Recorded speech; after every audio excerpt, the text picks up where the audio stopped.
পশ্চিমবঙ্গ সরকারের প্রতিমন্ত্রী তজমুল হোসেনের প্রচেষ্টায় রাজ্যের ক্ষুদ্র কুটির মাঝারি উদ্যোগ এবং বস্ত্র দপ্তর আনুকূল্যে প্রায় ৭৮ লক্ষ টাকা এবং ব্যয়ে মালদা জেলার হরিশ্চন্দ্রপুর পোস্ট অফিস এলাকায় শিলান্যাস হল হরিশ্চন্দ্রপুর মাখনা প্রসেসিং এবং ক্লাস্টার। সরকারি উদ্যোগে ধরনের প্রকল্প জেলায় প্রথম বলেই দাবি প্রশাসনের। অনুষ্ঠানে উপস্থিত ছিলেন এলাকার বিধায়ক তজমুল হোসেন, পঞ্চায়েত সমিতির সভাপতি রেজিয়া সুলতানা, জেলা পরিষদের সদস্য বুলবুল খান, বিরোধী দলনেতা মকরম আলী, জেলা শিল্প উন্নয়ন নিগমের আধিকারিকরা। এদিন ফিতে কেটে মাখনা ক্লাস্টার প্রসেসিং ক্লাস্টার শিলান্যাস করেন। শিল্প উন্নয়ন দপ্তর সূত্রে জানা গেছে, আপাতত একটি ইউনিট দিয়ে এই প্রকল্প শুরু হচ্ছে, ভবিষ্যতে আরও ইউনিট বসানো হবে। আপাতত এখানে কম খরচে মাখনার খই তৈরি করা হবে বলেই জানিয়েছে দপ্তরের কর্তারা। ভবিষ্যতে এখনো খই তৈরির প্রশিক্ষণ দেওয়া হবে।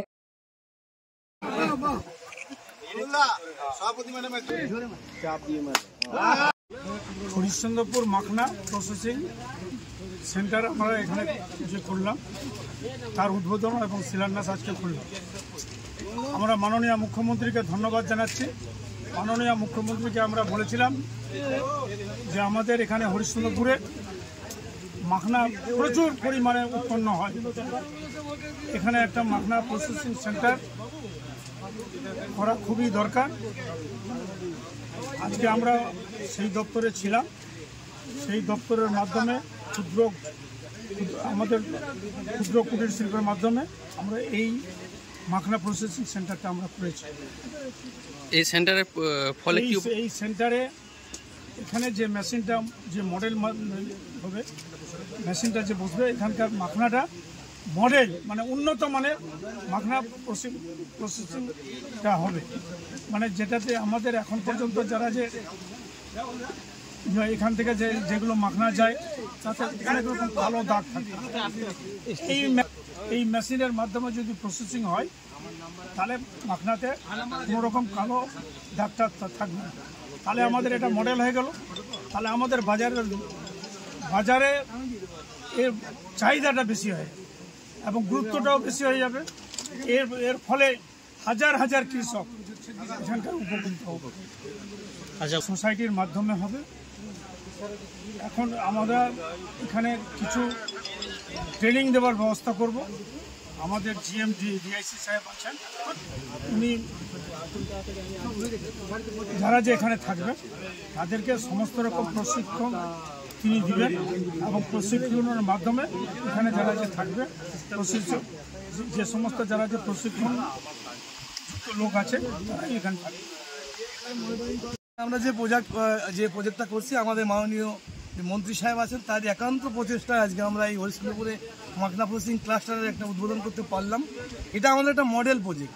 এই প্রজেক্টের মাধ্যমে আমরা দেখতে চাই যে কীভাবে কতটা লাভবান হয় চাষিরা। যদি আমাদের সেই প্রজেক্ট, যেমন ধরুন আগে ম্যানুয়ালি চাষ হতো, সেটাকে আমরা সম্পূর্ণ মেশিনের মাধ্যমে, অত্যাধুনিক মেশিনের মাধ্যমে অত্যাধুনিক কোয়ালিটি সম্পন্ন প্রোডাক্ট এবং অত্যাধুনিক প্যাকেজিং গুলো সম্পন্ন জিনিস আমরা তৈরি করব। এই মেশিনে তৈরি করার ফলে দেখা যাচ্ছে যে একদিকে যেমন আমাদের যে লেবারের সমস্যার সমাধান হবে, ঠিক অন্যদিকে দেখা যাবে আমাদের যে প্রোডাকশন যে কস্ট, মানে যেটা উৎপাদন মূল্য বলি, সেটা কিন্তু কমে যাবে। তার ফলে কিন্তু আমাদের যে চাষিরা আছে তারা কিন্তু অনেকভাবে লাভবান হবে। একদিকে যেমন মাখনা চাষের যে বিক্রির ব্যবস্থা আমরা করব সরকার থেকে, সেইভাবে সঙ্গে সঙ্গে আমরা ট্রেনিংয়েরও কিন্তু আমরা ব্যবস্থা করছি। আমাদের এই পোষণে রাখা আছে এই প্রজেক্টের সাথে, যে আমরা এনডিআরআই যে কান্ডাল আছে সেখান থেকে আমরা কিন্তু সায়েন্টিস্টকে এনে আমরা এখানে ইনস্ট্যান্ট ট্রেনিং, যেখানে হরিশ্চন্দ্রপুরেই ট্রেনিংটা হবে, সেই ট্রেনিংয়েরও ব্যবস্থা আমরা এখানে করছি। পরবর্তীকালে যখন ট্রেনিং শেষ হয়ে মেশিন হয়ে যাবে, তখন যে প্রোডাকশন যখন চালু হবে, আমরা কিন্তু মার্কেটিংয়ের ব্যবস্থাটা ডিপার্টমেন্ট থেকে করব। সুতরাং সামগ্রিকভাবে হরিশ্চন্দ্রপুরে যে মাখনা চাষি এবং মাখনা প্রসেসিং সঙ্গে যারা যুক্ত আছে তাদের কিন্তু অনেকেরই এর ক্ষেত্রে লাভবান হওয়ার চান্স বেশি। এবং আপনাদের মনে রাখতে হবে, এটা আমাদের একটা মডেল প্রজেক্ট। এই প্রজেক্টটা যদি আমরা সাকসেস হই, আমরা কিন্তু আরও 10টা মেশিন হরিশ্চন্দ্রপুরে বসাবো। সেক্ষেত্রে কিন্তু হরিশ্চন্দ্রপুরের যে মাখনা প্রসেসিংয়ের যে ক্ষেত্রটা আছে, এটা ভীষণভাবে উন্নত, লাভবান। বুঝি মাখনায় যেটা কালো কালো দাগ, দেখুন টেকনোলজি যখন হয়, টেকনোলজি তো সবচেয়ে গ্রেট কোয়ালিটির জিনিস তৈরি করতে ব্যস্ত থাকে। যত মেশিনের উন্নতি হবে, যত তার টেকনোলজি করা হবে, ইউজ করা হবে, তত যেমন প্রোডাক্টের গুণমানও বাড়বে তেমন কিন্তু উৎপাদন খরচও বাড়বে, কমবে। আমরা মনে করি যে মাগনা যে চাষি থেকে শুরু করে যারা প্রোডাকশন ইউনিট আছে প্রত্যেকেই কিন্তু লাভবান হবে, প্রত্যেকেই। এবং আপনারা জানেন এখানে কম করে 10,000-এর থেকে বেশি লোক এই পেশার সাথে যুক্ত আছে। তাই একদিনে তো আমরা করতে পারবো না, আমরা একটা মডেল হিসেবে চালু করলাম। যদি আমরা সাকসেস হই, যদি মানে হতে এটা বাধ্য, কারণ আমাদের এখানে যে প্রজেক্টটা করছে টোটালি আমাদের সায়েন্টিস্ট যিনি করছেন, ICR এর সায়েন্টিস্ট, তিনি নিজে এসে এটাকে মেশিনটাকে ডেভেলপ করবেন এবং তিনি নিজে ট্রেনিং দেবেন।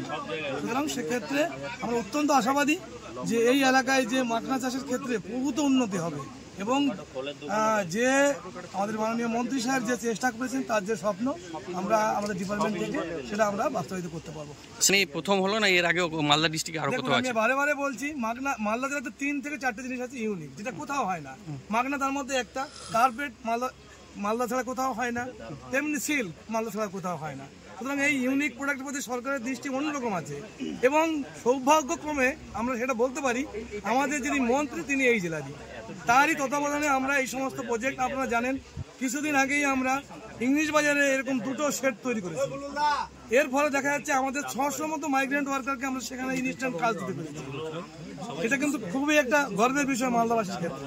সুতরাং এই যে ইউনিক প্রোডাক্টগুলো আছে এটা মালদাতে প্রথম, এবং আমরা চাই এই বছর আমরা যদি এই মেশিনটা সফলভাবে উৎপাদন করতে পারি, নেক্সট বছরে আমরা আমাদের মাননীয় মন্ত্রীর মাধ্যমে আরও 10টা কারখানা এখানে আমরা করতে পারবো, সেই আশা আমাদের ডিপার্টমেন্ট রাখি, সবসময় রাখছি। আমার নাম শ্রী মানবেন্দ্র মণ্ডল, আমি জেনারেল ম্যানেজার জেলা শিল্পকেন্দ্র মালদা।